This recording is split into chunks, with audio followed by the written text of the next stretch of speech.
Today, I'd like to provide an update on the crisis involving Russia and Ukraine. From the beginning of this crisis, I have been absolutely clear and consistent. The United States is prepared no matter what happens. We are ready with diplomacy, to be engaged in diplomacy with Russia and our allies and partners to improve stability and security in Europe as a whole. And we are ready to respond decisively to Russian attack on Ukraine, which is still very much a possibility. For all the events of the last few weeks and months, this has been our approach, and it remains our approach now.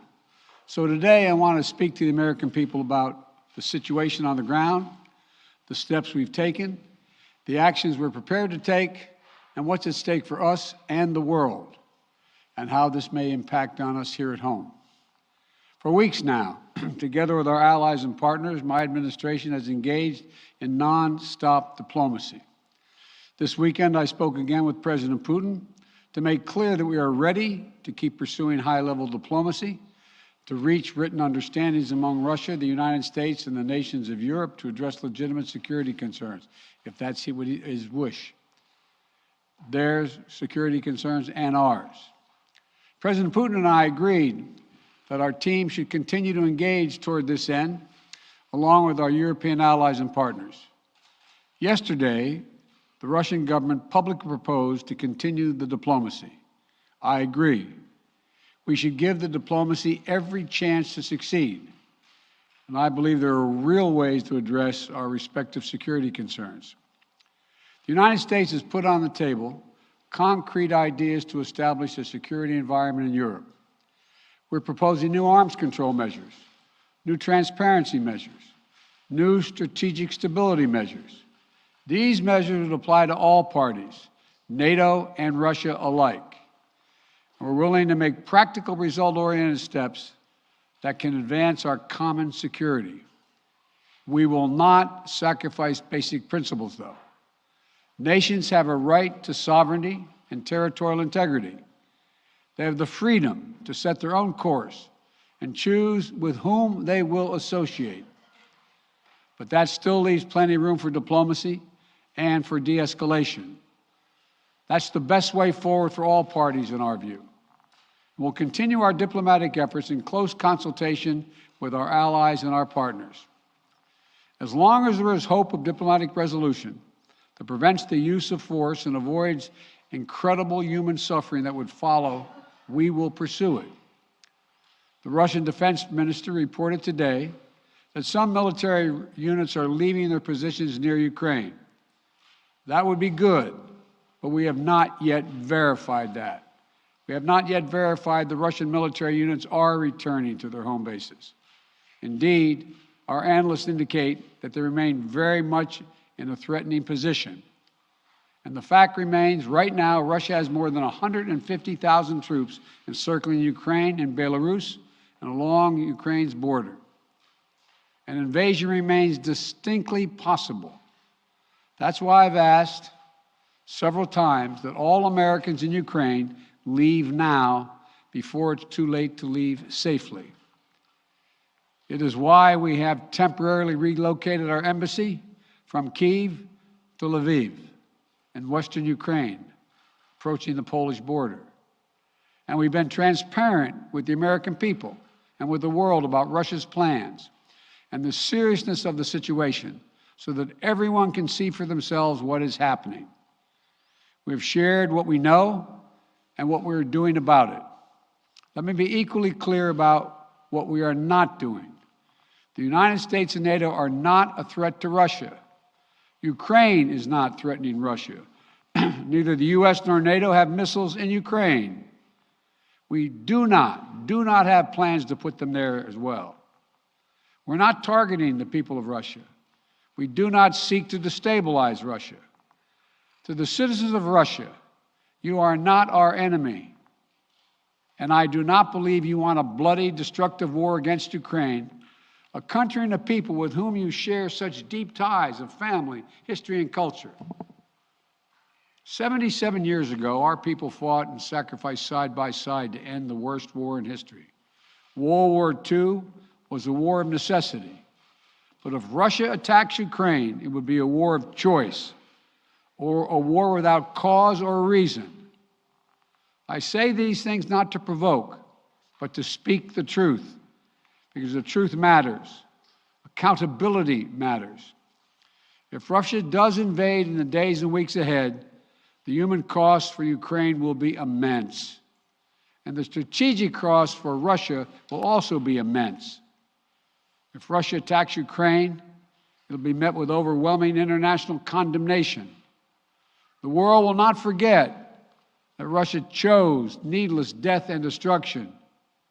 Invading Ukraine will prove to be a self-inflicted wound. The United States and our allies and partners will respond decisively. The West is united and galvanized. Today, our NATO allies and the alliance is as unified and determined as it has ever been. And the source of our unbreakable strength continues to be the power, resilience, and universal appeal of our shared democratic values. Because this is about more than just Russia and Ukraine. It's about standing for what we believe in, for the future we want for our world, for liberty, the right of countless countries to choose their own destiny, and the right of people to determine their own futures, for the principle that a country can't change its neighbors' borders by force. That's our vision. And toward that end, I'm confident that vision, that freedom will prevail. If Russia proceeds, we will rally the world to oppose its aggression. The United States and our allies and partners around the world are ready to impose powerful sanctions on export controls, including actions that we did not pursue when Russia invaded Crimea in eastern Ukraine in 2014. We will put intense pressure on their largest and most significant financial institutions and key industries. These measures are ready to go as soon and if Russia moves. We'll impose long-term consequences that will undermine Russia's ability to compete economically and strategically. And when it comes to Nord Stream 2, the pipeline that would bring natural gas from Russia to Germany, if Russia further invades Ukraine, it will not happen. While I will not send American servicemen to fight in Ukraine, we have supplied the Ukrainian military with equipment to help them defend themselves. We provided training and advice and intelligence for the same purpose. And make no mistake, the United States will defend every inch of NATO territory with the full force of American power. An attack against one NATO country is an attack against all of us. And the United States' commitment to Article 5 is sacrosanct. Already, in response to Russia's buildup of troops, I've sent additional U.S. forces to bolster NATO's eastern flank. Several of our allies have also announced they'll add forces and capabilities to ensure deterrence and defense along NATO's eastern flank. We will also continue to conduct military exercises with our allies and partners to enhance defensive readiness.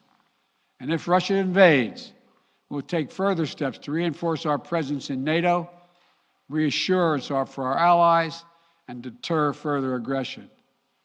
To be clear, if Russia decides to invade, that would also have consequences here at home. But the American people understand that defending democracy and liberty is never without cost. This is a cause that unites Republicans and Democrats. And I want to thank the leaders and members of Congress of both parties who've forcefully spoken out in defense of our most basic, most bipartisan, most American principles. I will not pretend this will be painless. There could be impact on our energy prices. So we are taking active steps to alleviate the pressure on our own energy markets and offset raising prices. We're coordinating with major energy consumers and producers. We're prepared to deploy all the tools and authority at our disposal to provide relief at the gas pump. And I'll work with Congress on additional measures to help protect consumers and address the impact of prices at the pump. We are not seeking direct confrontation with Russia, though I've been clear that if Russia targets Americans in Ukraine, we will respond forcefully. And if Russia attacks the United States or our allies through asymmetric means, like disruptive cyber attacks against our companies or critical infrastructure, we are prepared to respond. But we're moving in lockstep with our NATO allies and partners to deepen our collective defense against threats in cyberspace. Two paths are still open.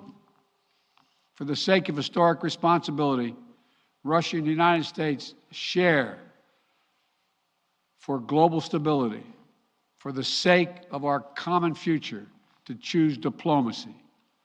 But let there be no doubt, if Russia commits this breach by invading Ukraine, responsible nations around the world will not hesitate to respond.